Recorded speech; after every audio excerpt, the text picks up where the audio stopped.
অন্তরজামী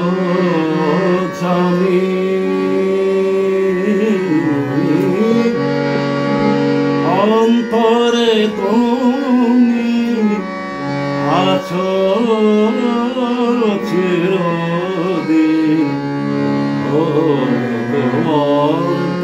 অন্তরজামী বাহিরে বৃথায় যত খুঁজি তাই বাহিরে বৃথায় যত খুঁজি তাই পাই না তোমার আমি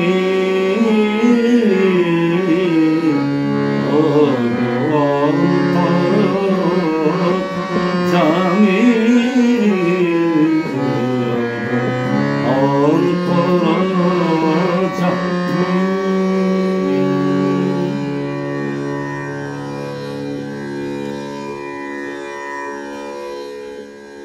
নমস্কার।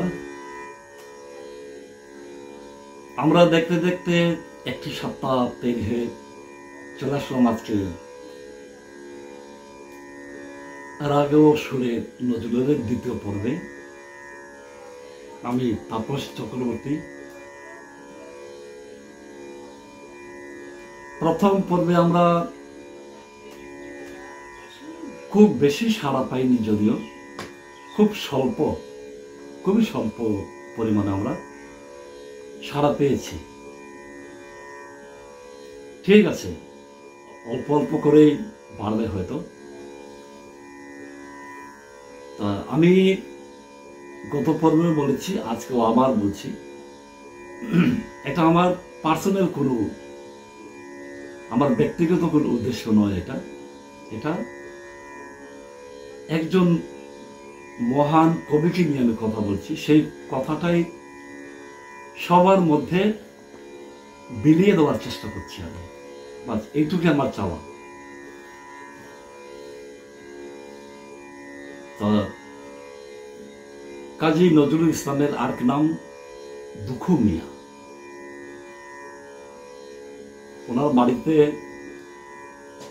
ওনার পরিবারের সদস্যরা বা গ্রামের যারা ওনার ভাই বন্ধুরা রয়েছেন সবাই ওনাকে দুখু মিয়া বলে ডাকতেন। তা ওনার আরেকটি নাম ছিল তারা খেপা। এই বিষয়ে খুব কম লোকেরা জানেন। কবি নিজেই ওনার বন্ধুকে বলেছেন যে আমার মা তারাপীঠে গিয়ে আমাকে তারা মায়ের কাছে মানত করে আমাকে পেয়েছেন, যার দরুন আমার মা আমার নাম রেখেছেন তারা খেপা।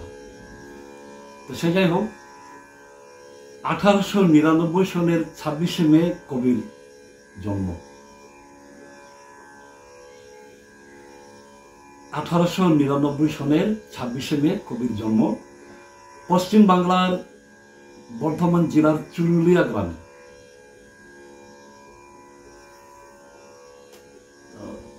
জন্মক্ষণে তিনি অর্থশালী পরিবারে জন্মগ্রহণ করেননি বটেই, কিন্তু উনার পরিবারের একটা আভিজাত্য ছিল। সবাই খুব মানত, সবাই রেসপেক্ট করত। অর্থনৈতিক ওনাদের কষ্ট ছিল, কিন্তু আভিজাত্যের কষ্ট ছিল না। ছোটবেলা থেকেই উনি খুব অভাব অনাটনের মধ্যেই ওনার দিন কেটেছে। আর ওনার মধ্যে যেটা সবচেয়ে বেশি ছিল সেটা হলো তিনি সব ধর্মের থেকে ঊর্ধ্বে মানতেন মানব ধর্ম। এটা আমি গত এপিসোডে বলেছি। উনি মানবতাকে ধর্ম বলে মানতেন। কারণ কি, সে গ্রামে আগের দিনে যেরকম পড়াশোনার চল খুব একটা বেশি ছিল না, তো গ্রামের 2-4 জন লোক হয়তো শিক্ষিত একটু পড়াশোনা জানতেন। তো ওনারাই গ্রামের প্রত্যেক বাড়িতে পালা করে করে, আজকে ওর বাড়িতে কালকে তার বাড়িতে, এরকম পালা করে করে রামায়ণ পাঠ করতেন, মহাভারত পাঠ করতেন, গীতা পাঠ করতেন। তো এই বাড়িতে হিন্দু মুসলিম সবাই গিয়ে শুনতেন। দুজন বসে হয়তো পাঠ করছেন, বাকিরা গ্রামের সবাই একদম উঠোনের মধ্যে, বড় উঠোনে বসে সবাই শুনছে। ওদের সাথে কবিও যেতেন, কবিও গিয়ে শুনতেন। তো কবি দেখতেন যে রামায়ণের কাহিনী শুনে বা মহাভারতের কাহিনী শুনে হিন্দুরা যেরকম কাঁদছে, ঠিক সেই পরিমাণে মুসলমানরাও কাঁদছে। আবার যখন কারবালা নিয়ে পড়াশোনা করতেন ওনারা, কারবালার কাহিনী বলতেন, কারবালার কাহিনী যখন শোনাতেন, তখন যেরকম মুসলমানরা কাঁদছে, ঠিক সেরকমই হিন্দুরাও কাঁদছে। এই যে ছোটবেলার থেকে ওনার একটা মানসিক তৈরি হয়েছে, একটা মানসিকতা, জানি ধর্ম আলাদা, কিন্তু সবার তো মনে, সবাই তো মানুষ।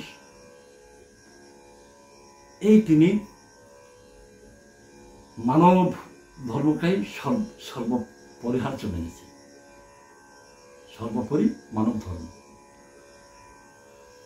8 বছর বয়সে ওনার বাবা মারা যান। ওনারা 3 ভাই।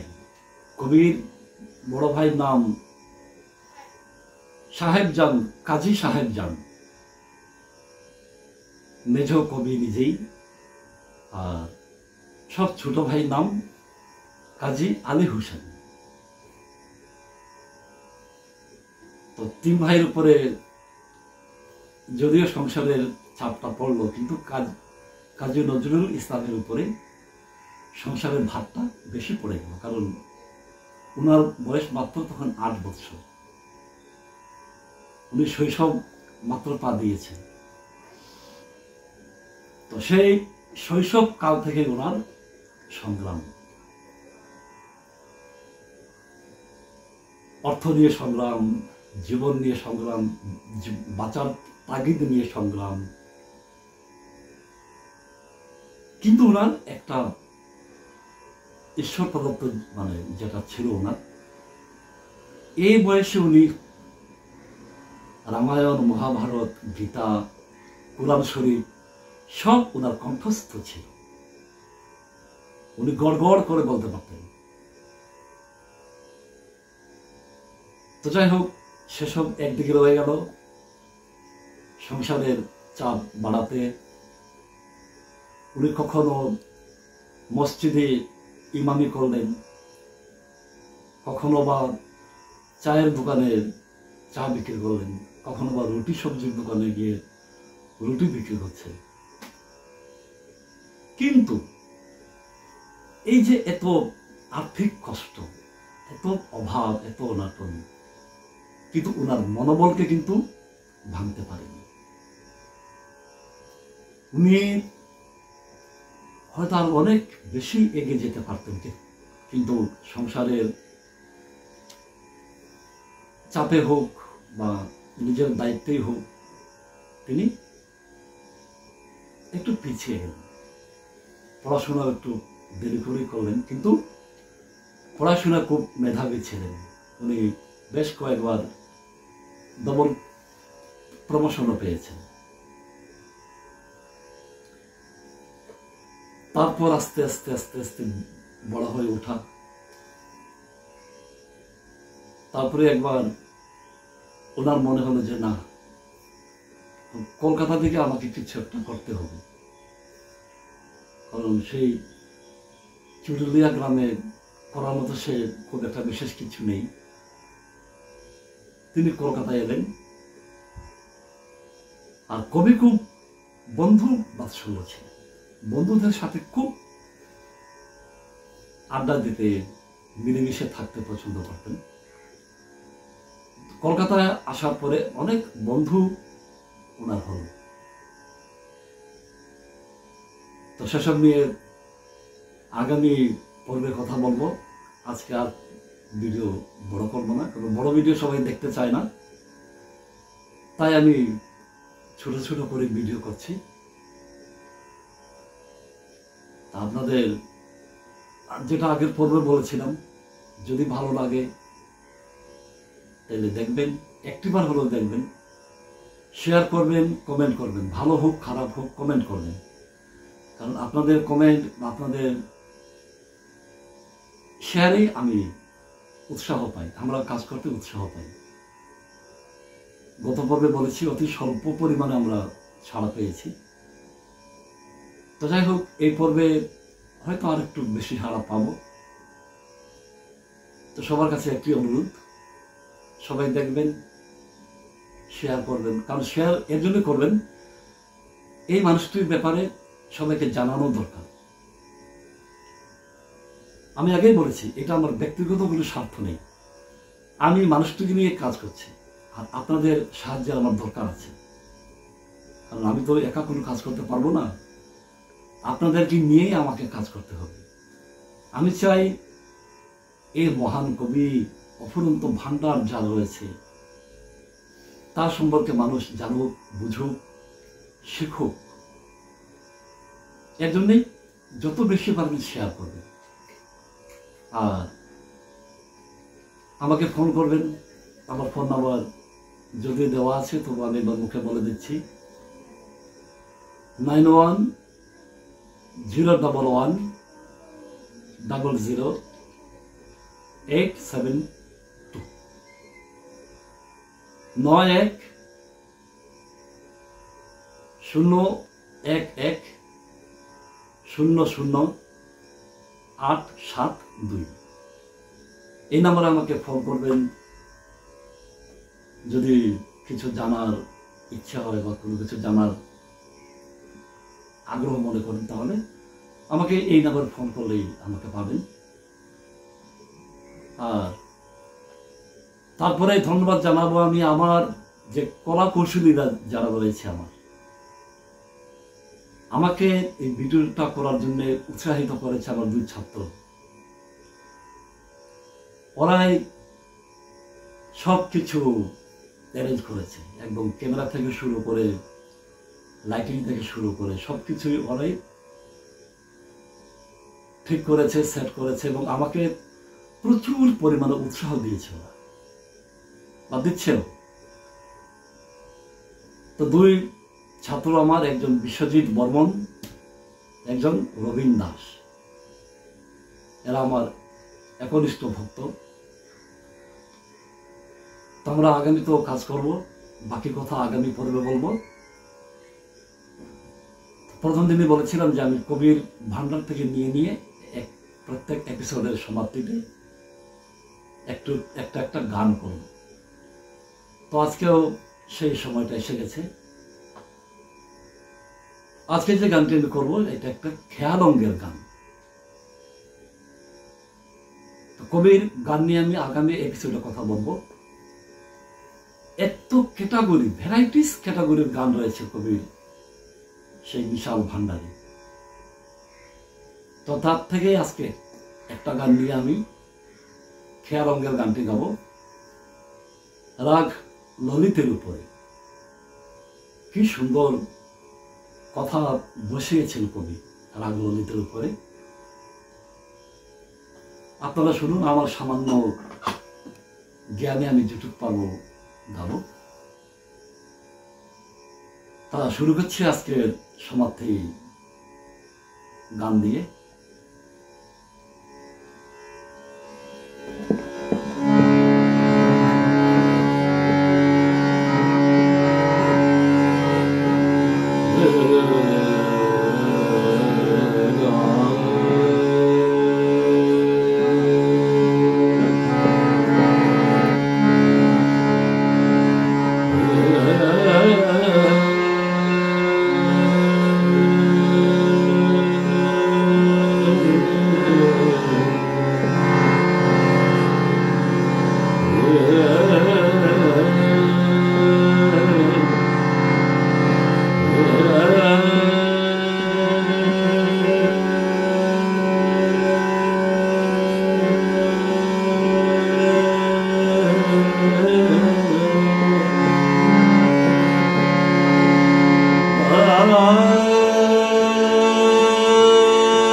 পিউ পিউ বিরহে পাপিয়া মোরে পিউ পিউ বিরহে পাপিয়া মোরে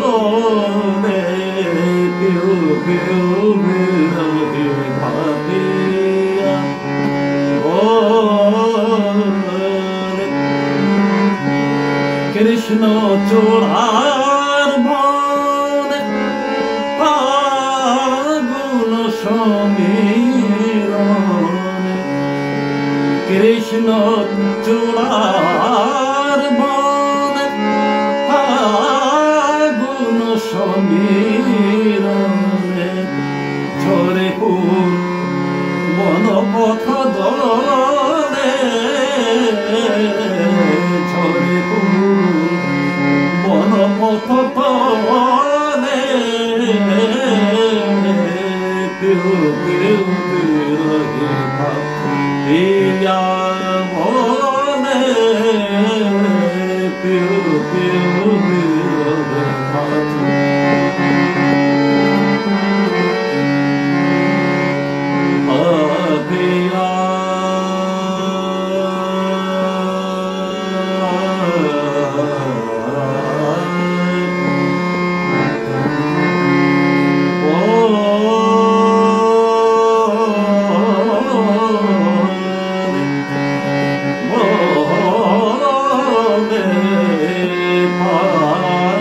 Yeah.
নিশি পোহায় যায় কার লাগে নয়নে নাহি ঘুম বসিয়া জাগে নয়নে নাহি ঘুম বসিয়া জাগে আমারি মতো হায় চাইয়া পথ আমারি মতো হায় আমারি মতো হায় আমারি মতো হায় চাহিয়া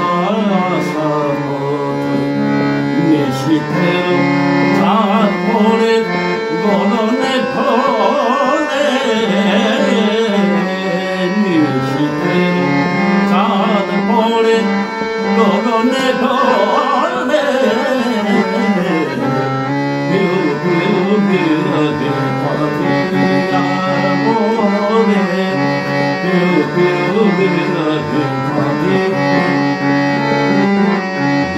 Mama, mama, mama, mama, mama, mama, biru, biru, biru, biru, Mada ni re ni la, mada ni la, mada mama, mama, mama, gade sa ni re, mama, mama, mama, mada ni ni la, mada ni, mama, mada ni la, mama, gade sa, mada gade sa, biru, biru, biru, biya bole.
নমস্কার